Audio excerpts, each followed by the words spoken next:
Welcome to the Read Your Keys podcast. I am your host, Joel Lopez. If you're enjoying the content, please go ahead and follow, subscribe, or squish whatever follow, and subscribe button for Spotify, iTunes, and YouTube. Today I have on special guest, first time returnee, Mr. Ed Latimore. You can find him at Ed Latimore on Twitter, Instagram, his website.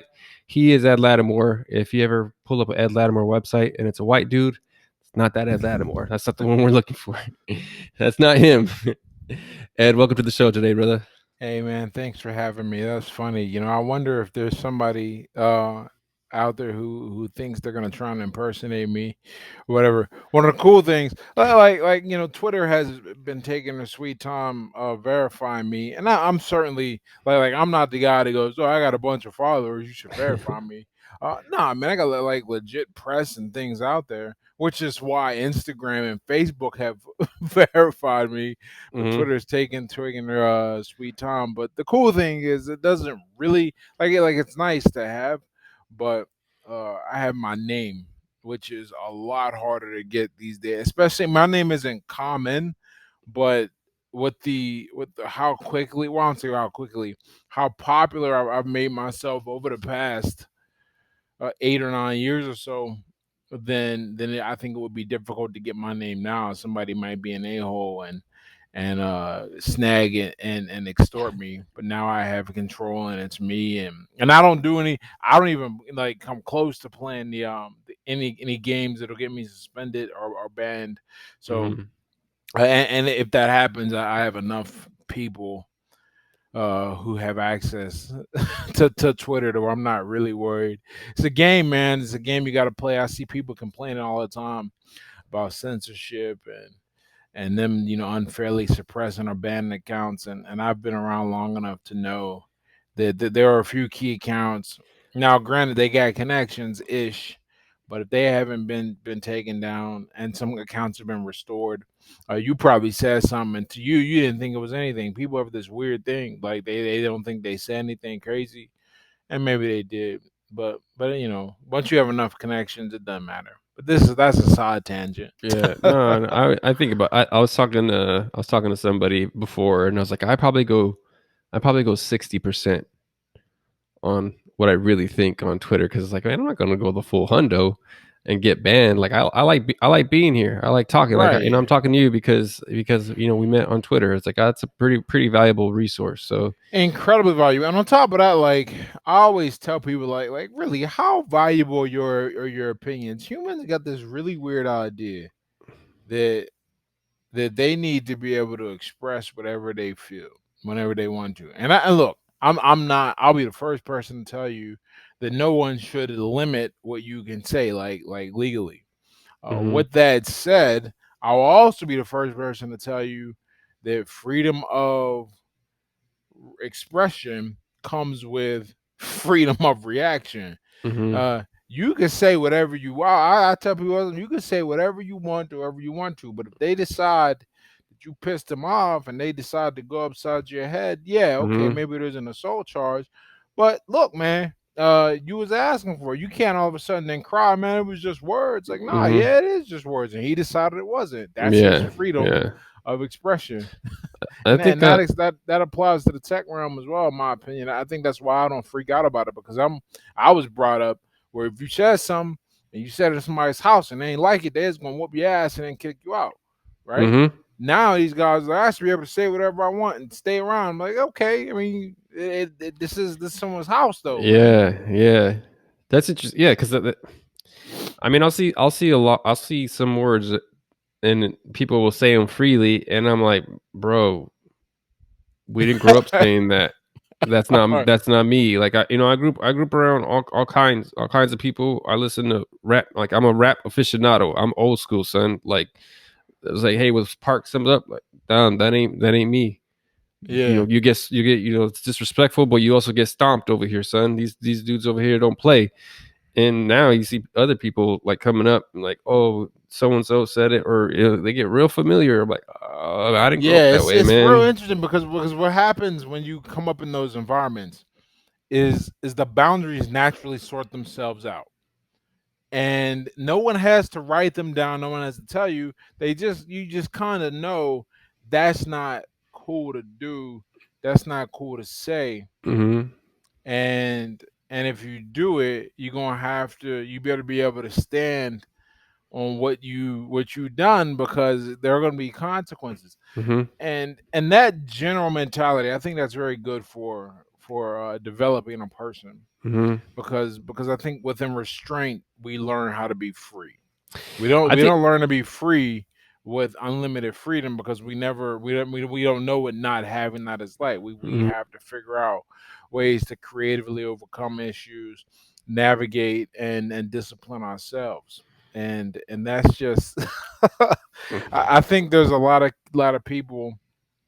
One of the biggest move, or rather one of the biggest problems with this whole I guess accept everyone as is culture, is that weakens your ability to deal with, because it's still like, because at the end of the day, once you get out into the real world, you still have to meet the economic laws, and the economic laws tend to not care about other things. If something works and something doesn't work, Mhm. we're going to follow what works, if that's what makes money and allows us to stay in business. And a lot of times those that reveals harsh truth that you've been shielded from, you Mhm. know.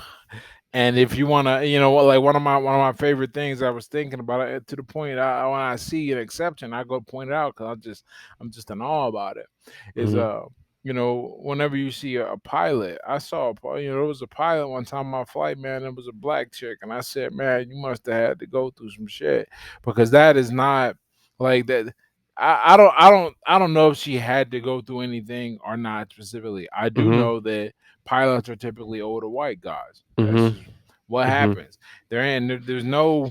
And what do you want to do? Come into the culture and be like, this is what we want. Be like, yeah, but people really want to not die. Like that. Mhm. Mhm.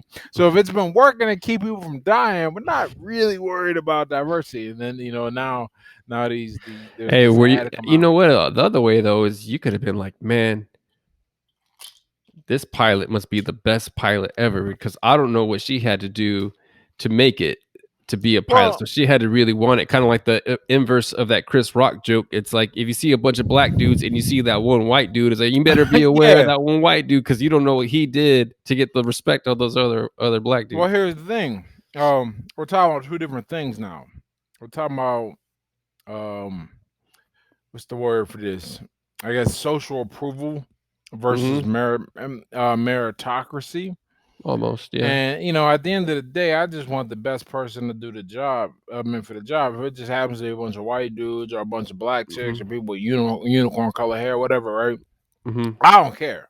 Mm-hmm. This is one of those harsh economic principles that sometimes, when you're pursuing the best outcome, you learn some things that perhaps you weren't comfortable with learning. Mm-hmm. And if you're not ready for to deal with that, because you've been shielded from outcomes or told something completely opposite your Mm-hmm. entire life about the way people should be sorted and do things, you have a very hard time in the real world. Like an extraordinarily difficult time. At the very least, if you want to be worth anything, you will. There's always we always need a barista, man. I love my Starbucks coffee. We always need baristas. They love You put cream that's in a that nice, coffee? huh? You putting cream in that coffee? Absolutely not. No, hey, man, that ruins the coffee. What's the point of drinking the coffee if I put crap? I never understood it personally. But I'm a purist. Yeah, yep, just straight black. Yeah, I saw a tweet and it was like this dude was about to order some coffee and he was going to order his 2.2 pump soy caramel thing, but there was a hot chick behind her and he was like, "Oh, let me get a black coffee. You know what? Let me just get the beans. I'll just chew up those beans right now, man, because like hey, you don't want to be ordering no soy coffee latte with a hot girl Right. behind you. It's I got to mean, be look, black." whatever a guy likes is what a guy likes. But I personally, I'm weird, man. You're are rather unique in this regard. I haven't I haven't had milk. I'm trying to think. Definitely not as an adult. I haven't had milk in a very, even when I went to basic training where they kind of force you to have everything. Mhm. I didn't have milk. Um, I haven't had milk probably. like it by itself, at least since high school. Well, that's the key there by itself, right? Because if you're having some Oh cereal, what I mean is like, or rather, the ability to like just take it in its natural form.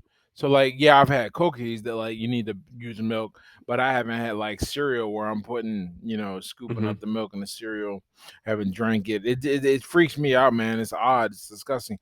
I don't even really like cheese. I just got into hard cheeses when they're and feta, uh-huh. but when they're like not hard. I've stumbled on a few. I don't dig it. Dairy freaks me out, man, and Why? so that makes it easy to drink my coffee black.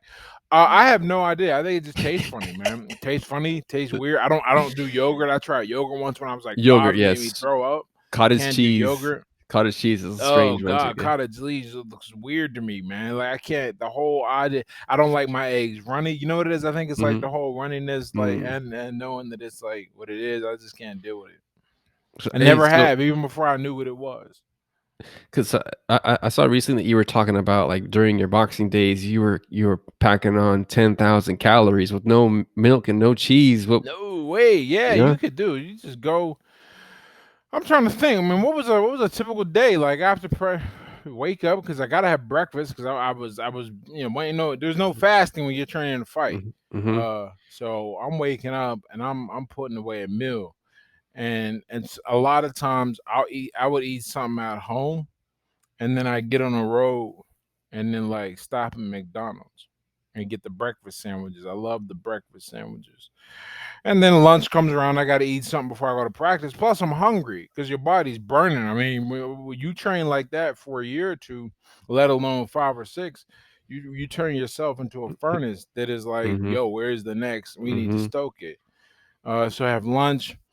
I would typically not eat dinner at the typical dinner time, but between lunch and going to practice tended to start between 4 and 5. I would get something else, nothing too heavy, but I needed something.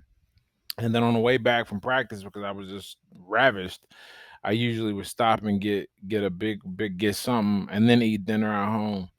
And that was enough to keep my weight the same. If I met Usually when I missed the meal, I could tell because in 2 3 days I was dipping on the scale, Mm-hmm. and we had to figure out what was going on because you want to be, at least for me, because I'm a lighter. I probably should have went down the cruiser, to be honest with you, but it just made more sense. That's why all the cruisers come up. You never see a heavyweight going down. It just doesn't happen because the money and the fights are just easier to get and bigger, or rather the money's bigger and the fights are easier to get at heavyweight. Believe it or not. Yeah. So I never went down the cruiser, even though I probably should have. I'm only 6'1". These guys are massive. Yeah. 6'4", 6'5" monsters. Waking up, they'll never be below 230. Mm-hmm. Some of these guys cutting down to 250 to fight, and I'm like, this is crazy. Like look at, I mean, like imagine if I stick with my career, right, and I'm fighting a guy like Tyson Fury. Come on, man, Deontay Wilder, get out of here, son. And then it's pro level gloves, which Mm-hmm. means even the best defense is not going to work. And here's the thing, man. These guys also understand how to use range now, even way better than just 10 years ago with the rangy fighters and like the Klitschko's and what is his name? Right on the tip of my tongue, Lennox Lewis. Right, these Mm-hmm. guys were good with the range, man. To the point where I'm convinced now that at the heavyweight level, when you have more than 3 inches on somebody, that's easy for not an easy fight, but you should not lose that fight if you know what you're doing. Because and you don't have to be that good. You just got to keep them out of range, and everything you land over 200 pounds is going to do some damage. So you don't even have to, get clean and do big work. You just have to do smart work and keep them at the range, and that's an easy fight for a lot of I mean, guys. 3 inches doesn't sound like much, and it doesn't really look like Oh, much. But like you think, so say 6'3" in basketball, that's probably like a point guard. Then you go 6'6", so it's like, well, that's like small forward. Like, yeah, that's a that's a big leap, like Well, not only athletically. is it a big leap, but we're playing a game where we have to hit somebody. All right, and remember that, and you hit them with your fist. And generally speaking, though not always, your height correlates with your reach. Mm-hmm. And so, if I can keep you at least 3 inches away at all times, because you have to respect everything I throw. At 200 plus pounds, you got to respect everything I throw. Mm-hmm. There are no like free touch shots. I gotta assume that that jab has enough power until proven otherwise. And if you're any good, if you get above, freaking 12, 13, and 0, that means that your jab can do the work. And so I gotta respect the jab. I gotta respect that right hand. Your hook is coming from, if you know what you're doing, it's gonna be a tight hook, but it's still gonna be far. Like that's the thing. Like even tight for a guy that's 6'6" is Mm-hmm. rangy, Mm-hmm. and it's just like they're hard fights, man. I personally would never. I'm never fighting again, man. I'm not at the pro level. I'm 36. Life's good. I Mm-hmm. don't have to get hurt. I got my time. Mm-hmm. Like if I was still training, I'd have to go to the gym after this at some point today and put about 4 hours in. I ain't got man. That's Four 4 hours. I could hours? be eat minimum.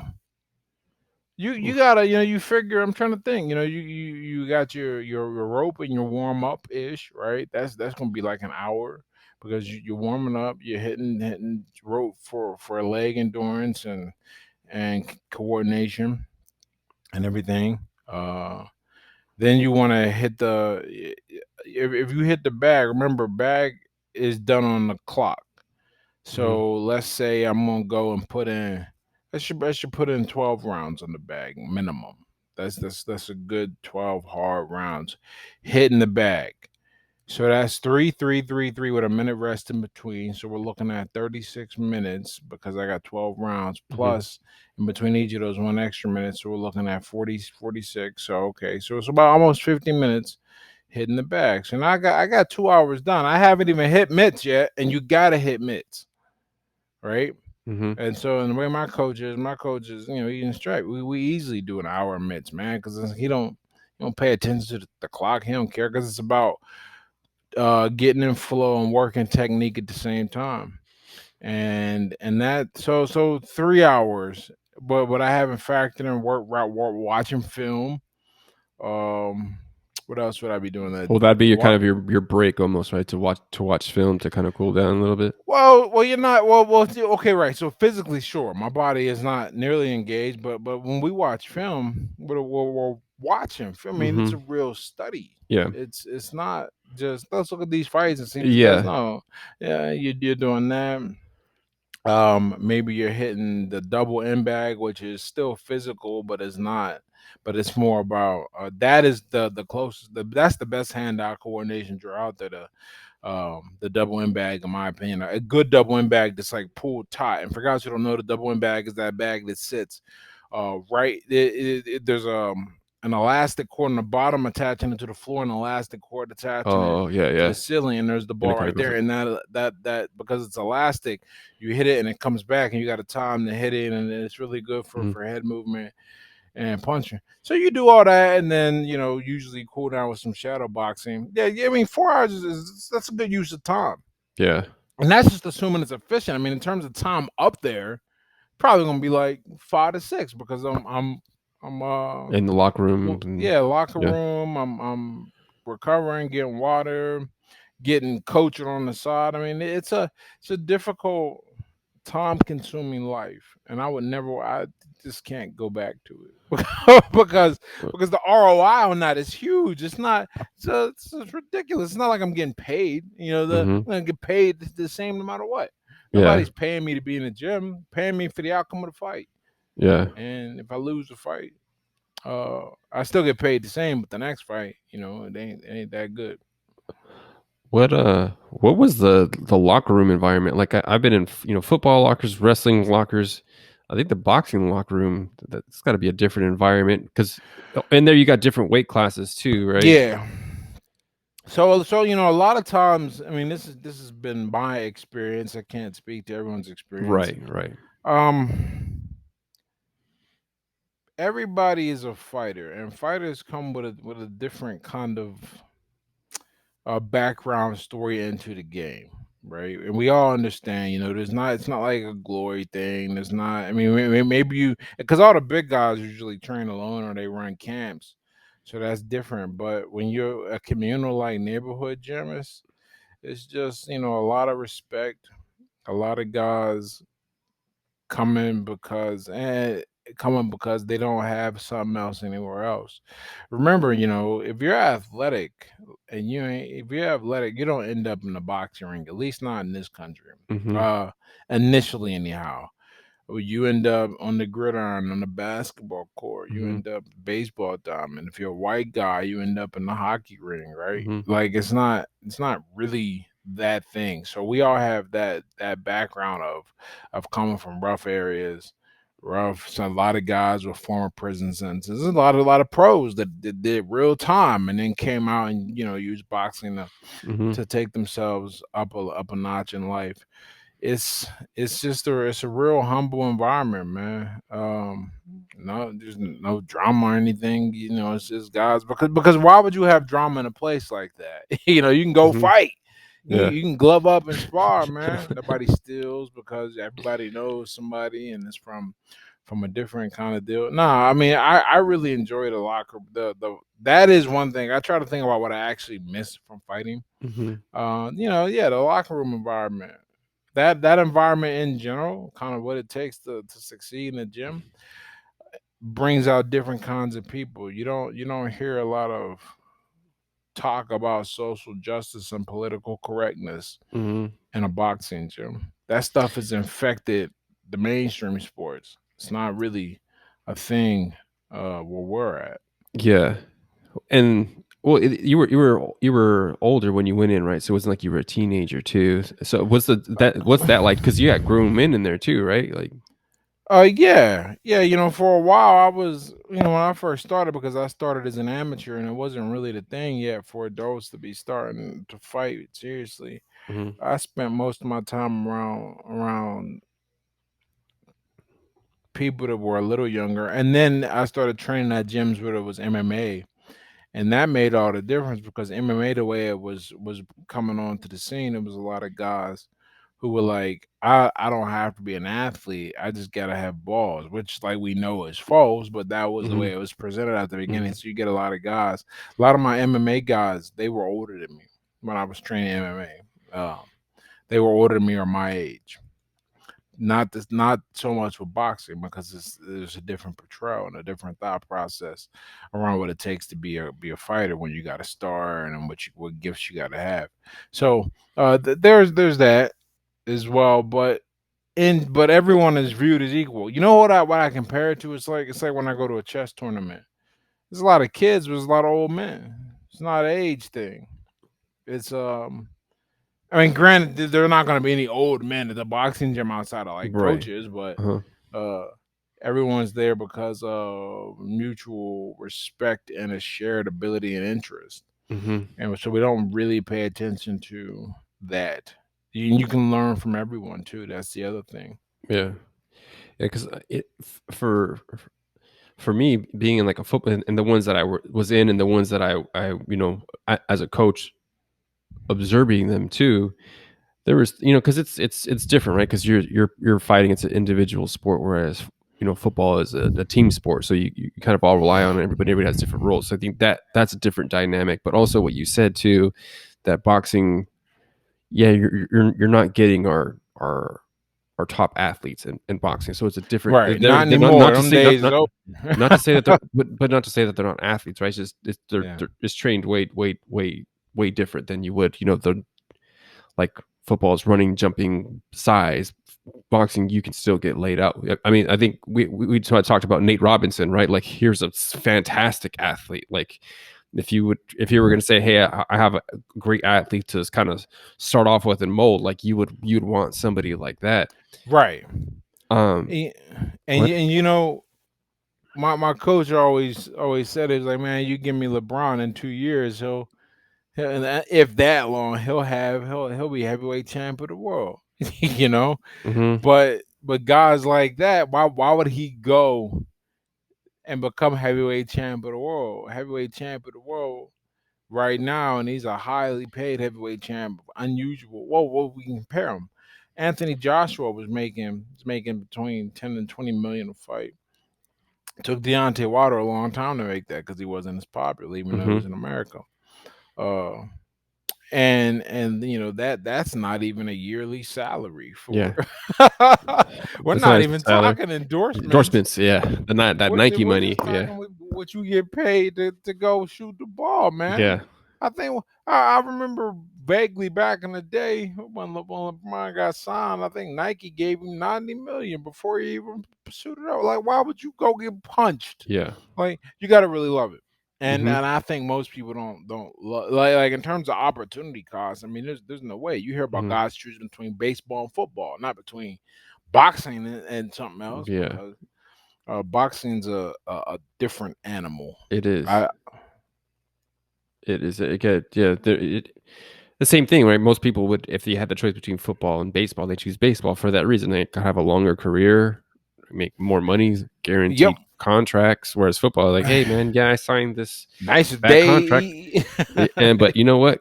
Cut, and now you don't get that money. So they have that on top of it. But going back to the locker room, so I think you played a little football, so maybe you can say this too. But I think the three currencies in the football locker room is, can you ball? Like, can you ball? Do you work hard? And the third one is, are you funny? Because people like will do those three things, like, will get you in the locker room. Like, you could have a guy who can't ball, or who, doesn't really work hard, but like, man, he's fun to be around. He cracks jokes, so he's fine. But if you don't have one of those three, like, oh man, you might have a hard time in the locker room. Yeah, man, because it's a high stress situation. So if you're not gonna contribute to alleviating that stress with your skill level Hmm. or Or your your work or, ethic, or your because work that goes ethic, along. then Yeah, because you you're making you this run. better Because you better yeah, make you better not be a problem, right? Because it's not all about, but it yeah, really helps when there's chemistry. yeah. And if you can't it's very easy to have good chemistry when things are going well, Hmm. right? Or as I say, every relationship is a good relationship when nobody's fighting. Like Hmm. that, and then that sounds obvious, but I was just telling a friend yesterday. I said, as I was telling her, the secret to making sure your relationship lasts is how you disagree. It's not how much fun you're having when you're having fun, and it's not Hmm. even how much stuff you have in common. It's how you deal with the disagreements, Hmm. and that's actually a great thing I need to write. But You need a second, brother, to write that down. Oh, you yeah, got the podcast, so you can actually listen to this one again.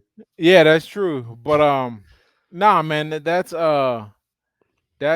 so important, right? And when you have laughter in a place, it's very diffusive. A lot of Hmm. people don't have what it takes to be funny under pressure, because Hmm. that means you have to do two things to be funny. You have to not take yourself seriously, and you have to be perceptive Hmm. to the sensitivities of others and figure out how to make them laugh. Okay. Yeah, Humor is very difficult yeah. for this reason. I really believe that if you're a funny person, that's a gift, man. And a stand-up comedian, like a real stand-up comedian, not just somebody who sprouts off one narrative or another Hmm. and gets support making fun of something else, but one who can really point out the absurdities of life. Absurdity. That I think I'm a big Kevin Hart fan for Hmm. this reason, because I think Kevin Hart does an exceptional job of not making it about the current politics and Hmm. really making people laugh based Right. on human interaction. So I'm a really big fan of his, and that's not easy. No, but he does it so quickly, and like, because I agree. Like, I don't know, like, people have criticisms of anybody, but whatever. But that's why I liked, Dave Chappelle is one of my favorite, because I always felt like he's he's making fun of things, but everybody's, and he's not excluding it. It's like everybody is involved. Like, we're making fun of this thing, but everybody's involved because everybody wants to laugh and everybody's along for the rides. So it's not like, hey, we're like, look, we're putting down these people right here and putting them down. It's like, no, like we're making fun of the absurdity of whatever this is, but everybody's along for the laugh, which was Yeah. very, It's great that way. But it's because what do we need the laughter mhm. for? We need, people need to be able to express themselves. They need to joke. You know what, Yep. Ed? I went and saw Dave when he was gone for a while, right? And then he came back. Yeah. So my wife got me tickets because she knows like I'm a big Dave fan since before the Chappelle show, like Half Baked and all that. Like I Oh was like, yeah, man. Half yeah, Baked is hilarious. That was yeah. that was one of my favorite movies in high You know school. what, man? Like I remember watching that because we had two a days, right? So we had football practice. We came home and we went to Blockbuster. I was like, oh, let's pull up this Half Baked movie. I was like, and I picked it too, right? So I picked it for Blockbuster. And you're like, that Blockbuster money was crucial, man. We got one movie, so I picked Half Baked. So we go over to my buddy's house and then we watched it, man. We laugh our asses off, and then we got to go back to football practice. But it was like all at practice, like I want to talk to Samson. It's like, oh, I need a backyard. So it was like all that stuff at football practice. But going back now, that I've been rolling with Dave since then. So we go to the comedy show, and it was cool because it was like, um, it's like, hey, you got to put your phones away. We don't want you guys recording this. So they give you little baggies and you put your phone in the Oh, no baggie. So kidding. yeah, Oh. so we're watching it like it was like 1999, son. Like we were just like, hey, nobody's on their phone, like, hey, live streaming while they're trying to watch it. They were just like there watching the show. But before he came on, he had another comedian come on to warm up for him. But then they had like the house DJ, and he's just like, spinning his thing. He's like, all right, everybody stand up. We want you guys to get ready for Dave and make some noise. And I'm like, man, I'm a grown ass man.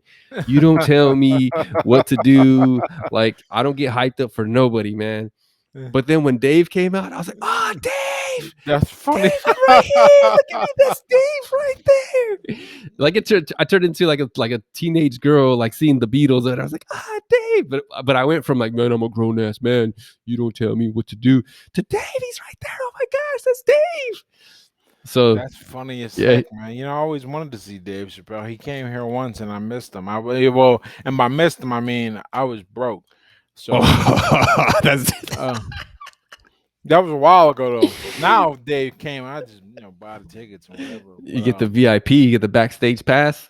It's going right, like like it's going like that, that. that's kind of how things are now. It goes, it was missed him because it was one though. I mean, at least it wouldn't have been a Hey, comfortable it'd be spend. like they would be like, "Hey, Ed, I'm going to the store. You need anything? Nah, I'm good." Because he ain't got no money. Like, nah, I'm good. You got Yeah, no one of money. those days, man. Nah, I'm good. But things are much better. It was fun to be able to reflect upon that. I was thinking about that. I was actually thinking had that exact thought when I was getting my coffee before the for the show, and I was like, man, what's cool? I got a coffee maker in my house.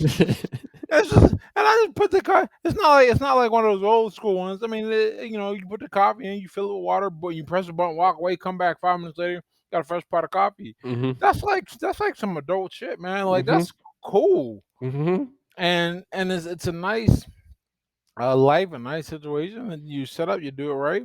That is what we aim for. We aim to have a good adult. I would say, back to that freedom idea Mhm. when I was talking about like why I will not fight ever again, because I have zero interest in giving up this freedom that I've worked so hard and Mhm. wrestled so hard for. Like I paid my dues, man, Mhm. and we're here. And so, yeah, man, that coffee maker, great idea, great thing to be grateful, happy Yeah. about. Well, it's like I got a buddy, and like when I see him and I go to his house, I'll be like, man, you got a we made it house. He's like, what do you mean? He's like, yeah, this is a house that like, we made it, man. Like we're good. Like look at your house, man. You got 3,500 square feet. You got a pool with a barbecue in the backyard. Like we made it, son. Like before we couldn't imagine, not that grew up poor or anything, but just like, hey, from where I come from to that, like looking at the house that I live in, I'm like, dang, man, like I'm things is going good for the Lopez's. Like I see my buddies like, hey man, things are going good for us, man. We made it. Like look at us. Like because we were stupid, man. Like so and I'm not saying they were stupid in the play sense, not but it was like Heat had just come out when we were in high school, and my buddy was like, hey man, if we're like 40 years old and we're losers, we'll make a pact and we'll go out like Heat, all right, man. It's just You so talking we about can like the do. movie Heat Yeah, yeah. with Well, Pacino yeah, and yeah. okay, yeah. Yeah. It's like we'll go out like those guys. And it's like my time is up almost. My time is up, and it's like, and I looked at him. It's like, hey man, we got wife, kids, houses, and stuff. So I think that thing's off the board now. All right, bro, we're good. Like I think it's all good, man. No need to go hold up an armored truck. Yeah, yeah. Just let this one slide. We don't got to get Yeah, the vests, the AR-15 Suns, and the ski masks. We're good. yeah, dude. It is a really weird thing. Because I think I've said this to you before, and if I haven't, it's just, and if I think that, it's because I've said this to everyone. But remember, once you turn 36, every day after that, you've been an adult longer than you've been a child. And that's really cool to think about. Because what that means is, you've had like quite the whole lifetime to look and reflect on growth that you caused. We're not talking about where you were born versus where you ended up, Mm-hmm. right? Because you had no control of where you were Right. born. Mm-hmm. But however you start out the game at 18, assuming you didn't do anything stupid like put yourself in Yeah. prison, Yeah. right? So ignoring the outliers that don't have anything to do with the majority of us, now we got another 18 to work with, and where are we gonna be? What does life look like? We've had another 18 years to work with, and so when you see somebody, that's why mid-30s is such an interesting point to evaluate your I guess peers Mm-hmm. and everyone around us because you can see at that point you don't really have the like excuses are done. There's Yeah. no where you grew up or what happened to you as a Yeah. kid. It's what responsibility did you take as an adult to do something about that. I had to do the math in my head, man. But yeah, Yeah, it's like, oh man, like yeah, you're right. Because you think about, you you're from 18, you're like, hey man, you're in your parents' house, you go into school. Once you get out of high school, now it's okay. Well, choices are yours. Are you gonna go military? Are you gonna go to college? Are you gonna find a Are you gonna job? figure you no matter what, you gotta figure this thing out. You Mm-hmm. don't get a lot of time to just BS and not figure this thing out. I Mm-mm. mean, well, you do. I mean, you get 18 years, man. Yeah. I Yeah. mean, to put the well, see, it's weird because I always say, I just figured it out, but in reality, I look at the things that made a difference that I think made a big difference Mm-hmm. in how my life is today. I started fighting at 22. That was a whole development Mm-hmm. process. Started doing that at 22, and kind of was staggering around being a fool till I was 28, and then stopped drinking, went back to school, joined the military, turned pro, Mm-hmm. all these things, and then I'm honing my writing skills along the way, trying different websites and You different were blogs. you were writing at 22 already yet? I think I started my first blog. I know where I was living, so I'd have been 23. Um, And it wasn't a good blog. It was, No, well, it's your first time doing it, right? And just kind of, yeah, yeah. first time. I think I tried one more after that, but eventually I had a realization, and I'm really happy I had this realization because it has set me up to be who I am now. And that realization was that first of all, I was never going to not do something on the Latimore. The idea of a pen name seems stupid to me. Mhm, But I said, let me just be me.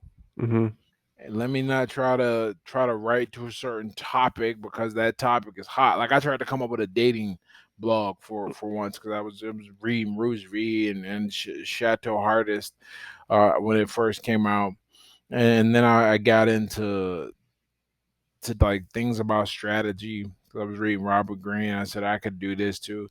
But then I said, you know what? Let me write what I know and what I can talk about with some authority, Mhm. and and let me develop my life and then reflect on those things as well. And let me tell you something, man.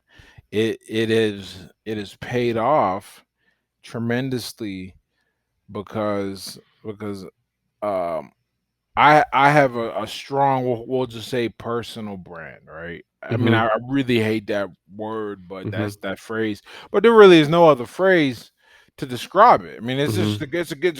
it's a good phrase, man. Yeah. Like it is, right? And I think I've done a really good job setting that up for myself, and that's because I never boxed myself in one area. It was, let me create based on, okay, here are my thoughts about drinking. I got some articles on my site about Mhm. learning math and learning physics. Let me deal with that. We got some articles about the habits and discipline. There we go. Oh, and I figured out how to do this whole money online thing. Let me talk about that stuff too. And so, like, so there's tons of stuff that I can work with and discuss, and it's all me, it's all my expertise, so it's forced me to become the representative, the entity, and so I get all the credit because I was never going to do a pen name because that's Mhm. stupid to me, Uh-huh. and instead I just put some out there, and if it succeeds, it doesn't, and if it does, it does, and but I'm having a good time regardless. Well, I think like I had this thought. It's like, for a guy like you, I'm new to the Twitter game. I'm new to podcasting. People don't know me, but I think it's like in your instance, it's like I took it took years for me to be an overnight success. It's like, yo, you thought I just showed up here and was Right. 150 plus people following me. It's like, no, I mean, this goes for you from even before Twitter. You were working on the blog. Like, you weren't with me when I was shooting in the gym. Like, yeah, you don't know all the things that I did beforehand to before I was able to do that. And I think personal brand, like, yeah, it doesn't really sound good, but like, you just had something that came out with J.K. Molina, and I was like, I like Ed Latimore. I enjoy talking to him, so I'm gonna buy it. Like, Right. because it's like, it's Exactly. Ed, that's the homie. Like that. Sometimes I'll just buy stuff because, like, oh, that's the homie. Like, I have friends, like, we see on Twitter, like, people will, like, bring books out, and I'd like to get to them, but sometimes it's like, hey man, that's the homie. Like, I'm gonna support the homie. I'm gonna pay. Like, And I'm not only gonna that, support, yeah. not only that, I'm paying full price, man. Like, Like, yeah, because that's the homie. and that's another great benefit no one talks about. Because it's me, there are people who are gonna buy it just because I did it, right? Hmm. And those are great. But if you do a good job, if you produce something that everyone else can, that people actually get value from, then Hmm. you hit two birds with one stone. Right. Because Yeah, initially, look, and to be mhm. fair, like I read your cocaine tweets or something like that. It was one of the early ones. Cocaine is the new engagement, and you have like these things, and it's like, oh, like you were able to kind of point out, like, hey, this is the kind of like the templates, because to me it's like Twitter is almost like a game too, like boxing, right? Like, I don't know the rules around here, but here's a guy who knows and has been around. Like, I might want to listen to see what he has to do, because, like, for me, my goal is, I want to be able to connect with people so I can talk to them on the podcast. So it's like, I put stuff out there like, hey, my stuff is wild or whatever, just so I can kind of filter out Yeah. who's gonna roll with the stuff that I say. But, like, you're like, hey, if you can kind of find this little absurdity here and kind of flip it, like, I'm very good at finding absurd, because, like, all I'm doing is like, all I ever do is watch and listen, right? And now I have an opportunity to, like, oh, I can use it, because before I would have these silly thoughts in my head, and they would just stay with me, and I'm giggling to myself. But now it's like, let's see what let's see what goes. Like, I want to send this and see what happens. So it's like, all right, this is kind of fun. Yeah, that's pretty much it, and it's a really good time. I never take for granted this thing, Hmm. because I know that 20 years ago, man, I don't know, I'd have to get a job or something. Who Hmm. knows? But here I can write and build an audience, build my own platform following. I mean, it really is amazing some of the tools Hmm. they come out. Like, for example, my mailing list is let me see, just pull it up and look at these numbers. My mailing list is 24,000 people on it. Hmm. That's not a crazy amount by some of these huge god standards, but those are people who decided that my content is worth.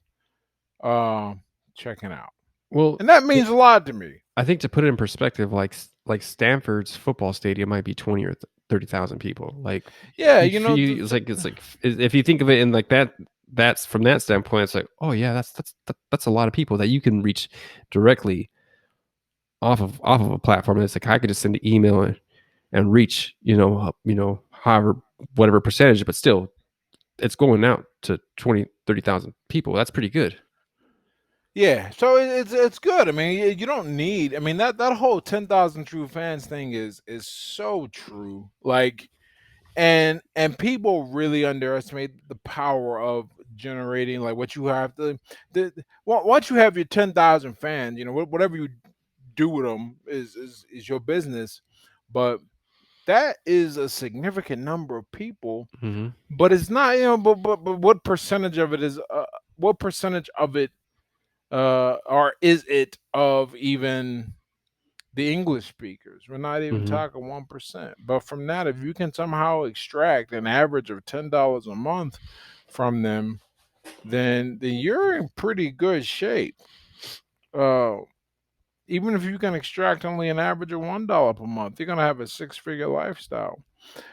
That's worth something. If you want to be a creator, it is worth learning. It is worth understanding. It's worth figuring out how to build or how to develop a distribution platform. I love talking to you, Ed, because I don't normally take notes, but I read this tweet and I was like, oh, let me see if I can get to Ed with this. So it said something to the effect of being a producer and a contributor instead of a leech. Like I had that written down. I was like, oh, like let's see if we get to talk to that. Yeah, And I think man. that kind of hits it because I don't think of myself as a producer contributor. Like I just like to talk to people and like joke and then like hey maybe sometimes we can like talk about some deep stuff, but most of the time I want to play, but also like hey like I want us to like enjoy each other's company. Like when you come on, like I want you to be like, oh man, I'm going on Joel, I want to talk to Joel, it's cool to chop it up, and then like I have a good time. I like doing it. That's kind of like the feeling that I want people to have when they come on or if they're when they're listening. So I don't think of myself as content producer, I guess, but maybe I am with my tweets and stuff. Like, but I Absolutely. don't ever think of it that way because it's just like I'm just saying silly things, or I was like, hey, I thought I heard this thing or I read this thing, like let me shoot it off. Like I don't think of it that way, but it is. Yeah, not only, and here's the thing, right? What you're doing, I had a tweet about the quality of your writing reflects the quality of your thinking, and someone replied, the quality of your reading affects the quality of your writing. I'm like, I disagree with that, because they're two different skill sets. I Mm-hmm. know some people that read a bunch of garbage and write well. Likewise, I met a lot of people in college who read some high level stuff, but they cannot communicate simply and clearly. Mm-hmm. Oh, why do I bring this up? I bring this up to say that you putting a thing out there to where it resonates and someone gets something from it, and are you doing this show and someone gets something from it? Think about everything that has to go into you being able to do this, right? We're not talking about the technology and the infrastructure that's already set up. You just have to kind of show up and Mm-hmm. say, I want to do this and I'm going to do it. What really goes into it is you having a platform to where I take you seriously, to where someone takes you seriously when they reach out.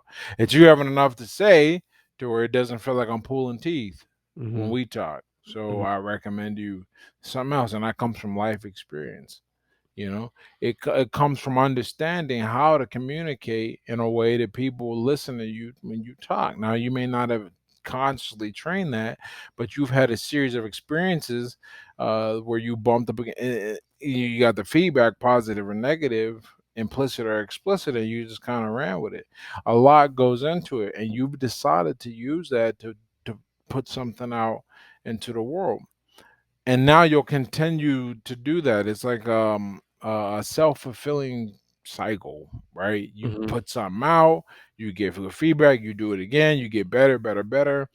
What you're doing, you're taking like this time used right now, right? Whatever you is a great opportunity cost, but not tremendously so. And more importantly, it's better than what you could have other been a lot of things you could have been doing. Mm-hmm. other passive consumption versus active production is always a winning formula. Yeah. And I think that goes back to your tweet of being a producer and a contributor instead of a leech, because I think that we've come to a place now where all we're doing is consuming, consuming, consuming, and we're not. I'm saying Yeah, yeah. that's a People really general. aren't.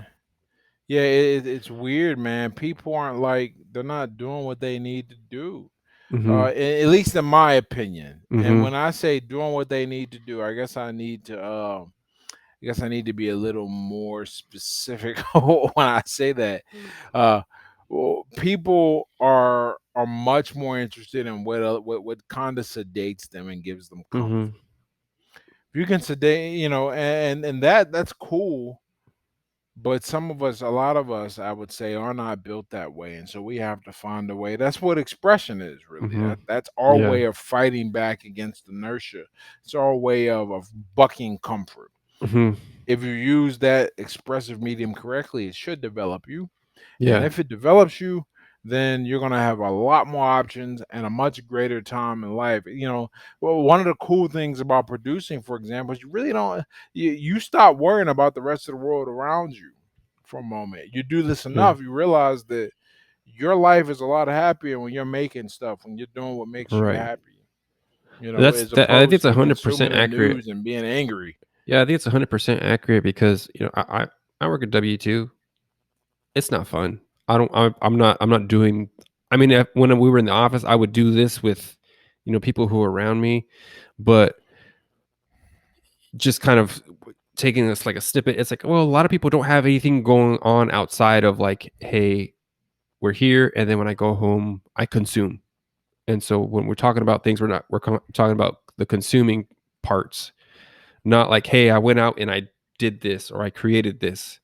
Because when you're talking to somebody, it's like say you just had your that the program that you put out with JK Molina, right? Like if I would have Yeah. talked to you before, it's like, hey, what do you got going on? I was like, oh, I'm got this thing going on with JK Molina. Oh, cool. Like what's what's popping? Like tell me about it, man. I'm excited now All because you got right. you got something going on. Or like, like, oh man, like I went and started boxing for the first time. Like, oh, boxing? Like, what's up, man? Like, how did it go? You got punched in the face? How was it? Like, that sucks. Huh? Like, yeah, man, that sucked. Like, my bell got rung, blah, blah, blah, blah, blah. Like, but somebody is doing something. And I think that's like, if you go to a normal place, just say the average place, and be like, hey, man, what's up? Oh, I'm nothing, just chilling. I'm like, all right, good. Yeah, everything, same Right, old, dude. same old, same old. It's a one of the things you have to learn existing in this space, I think, or existing with the people who exist in this space, whether it is formally this space, I will just call it money Twitter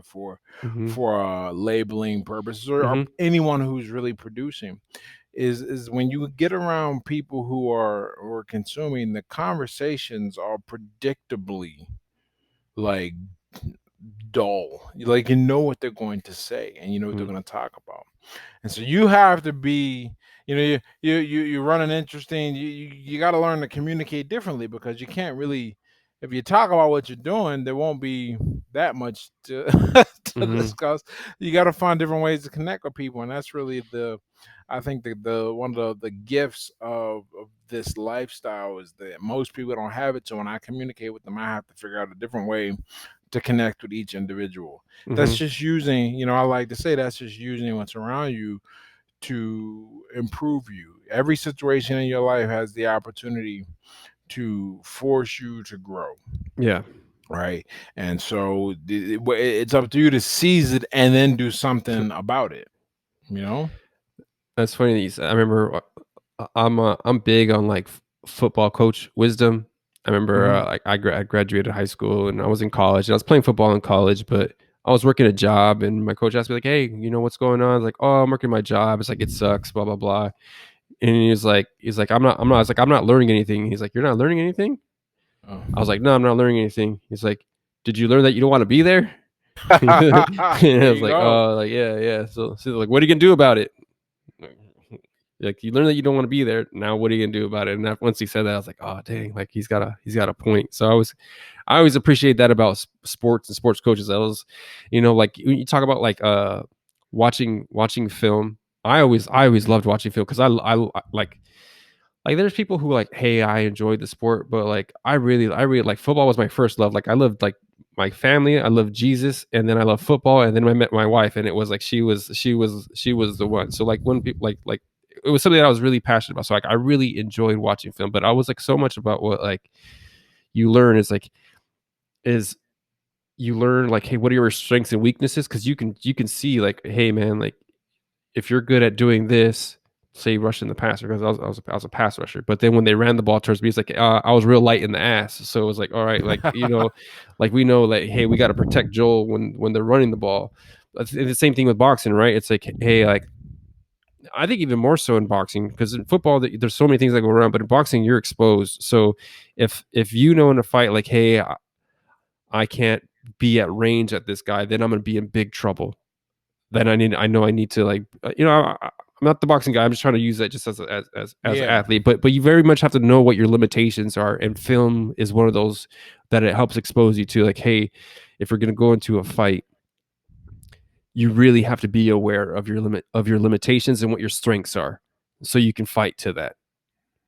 yeah, Because I mean, if you go in and you're like, okay, like I want to throw haymakers, but you don't have the power to do that. It's like okay, well yeah. now I mean, now not only that, but like it's like I always say, watching these videos, man. Thank goodness nobody knows how to fight. Thank goodness. Real damage will be done. Because everyone they fight with I shared a video where a person was swinging and the guy there was a guy who knew what he was doing. He just stepped back, popped off Oh, a I quick, saw that one. and it was good because and you could tell like the every video I've seen, I've only seen two, but of those two videos when someone unskilled and is attacking out of rage, attack somebody calmly, and they attack correctly back. Mhm, The person who does the correct attack, they don't follow up and stomp the person out. They mhm. could, it could be a done deal. Yeah. Well, it was a done But deal. I saw that video. I retweeted it because I was like, this dude came out with the energy on that and one, he man. went whop, step Me back, step and back. just popped up. I think he Bop. popped it right off. Whatever it was, his footwork was good. The punch was good. You could tell he knew what he Done. was doing when he threw that attack. Right. He had And he so he had just right said, "Okay, he had a right assessment of his skills and strength, and I'm sure he sized up Homeboy's skills and strength, but Homeboy didn't know what his skills and strength was, so he went yeah." in He for the said, "Okay, haymaker I'm gonna go do this," and and and baya. and this is it. I'm like, yeah, that's not going to turn out too well for Mm-mm. you.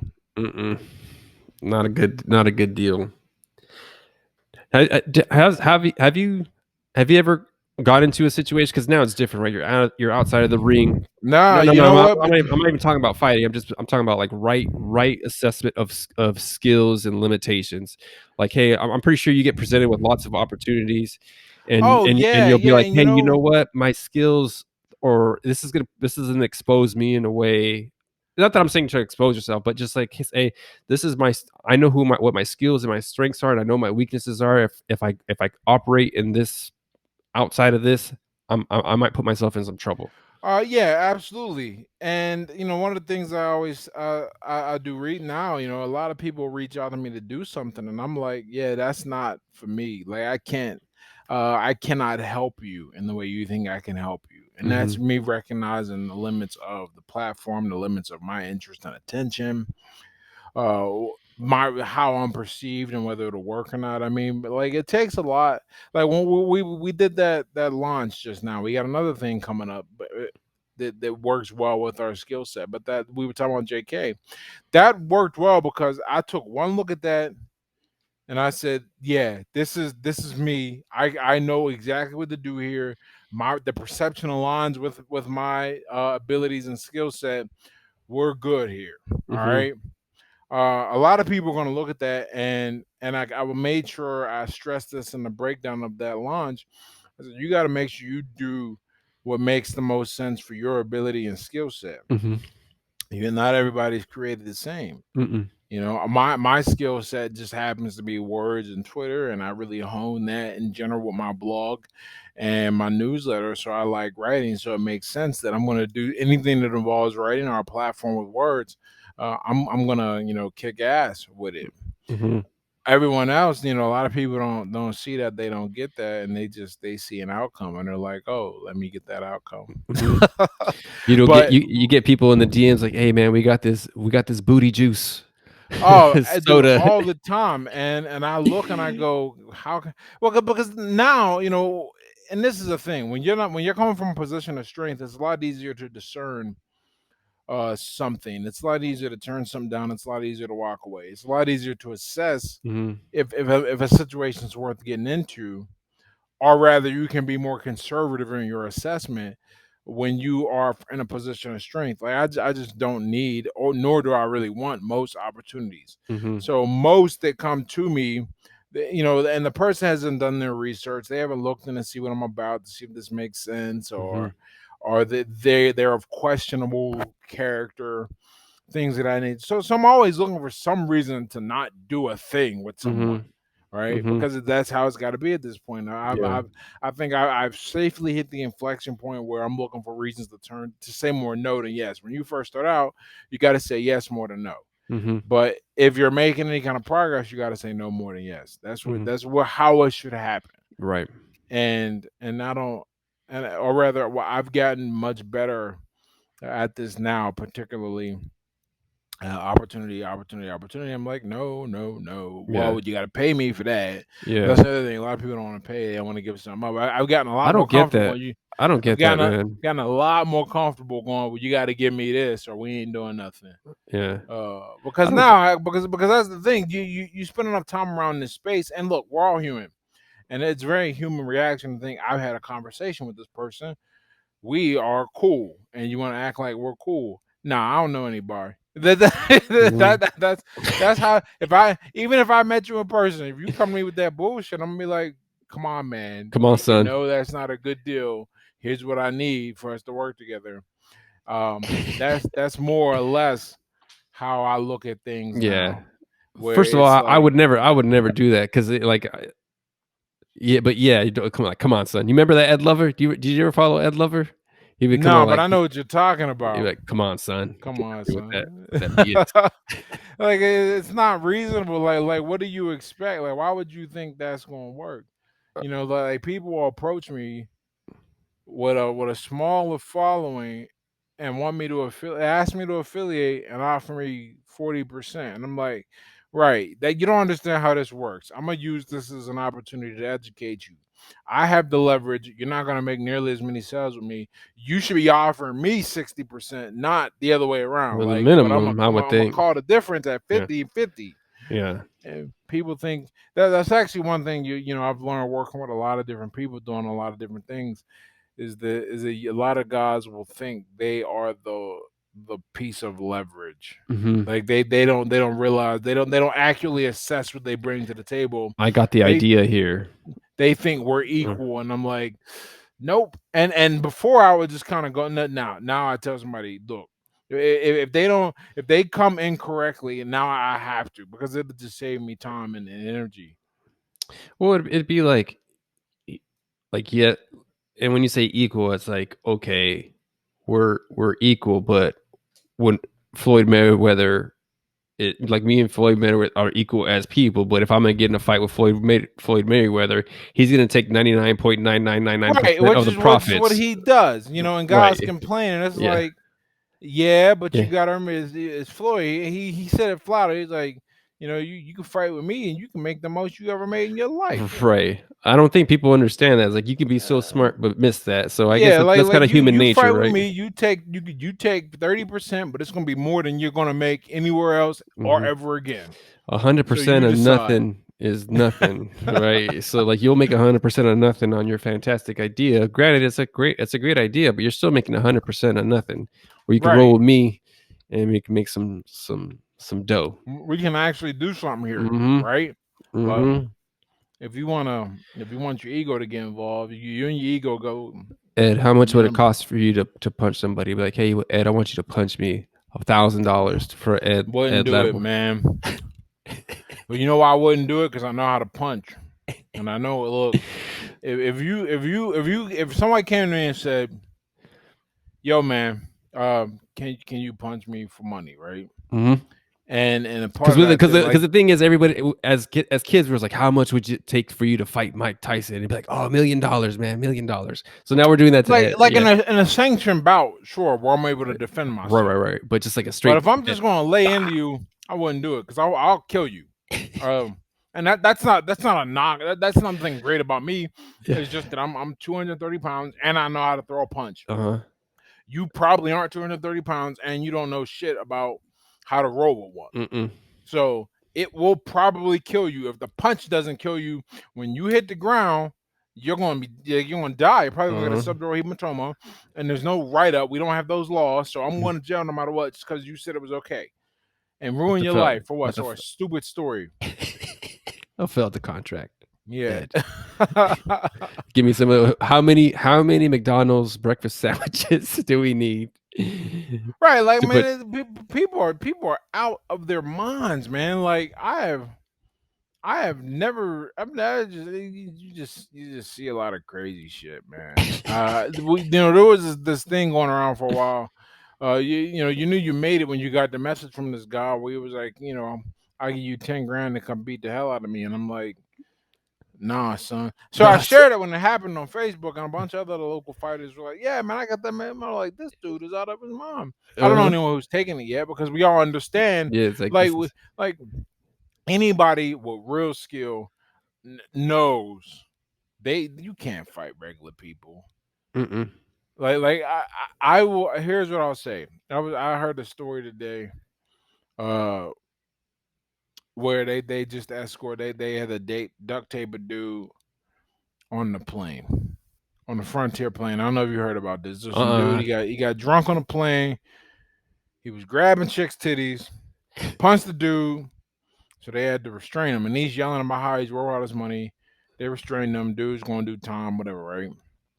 But when I was talking to my girl about that story, she tells me about another story where this guy turned around on the plane.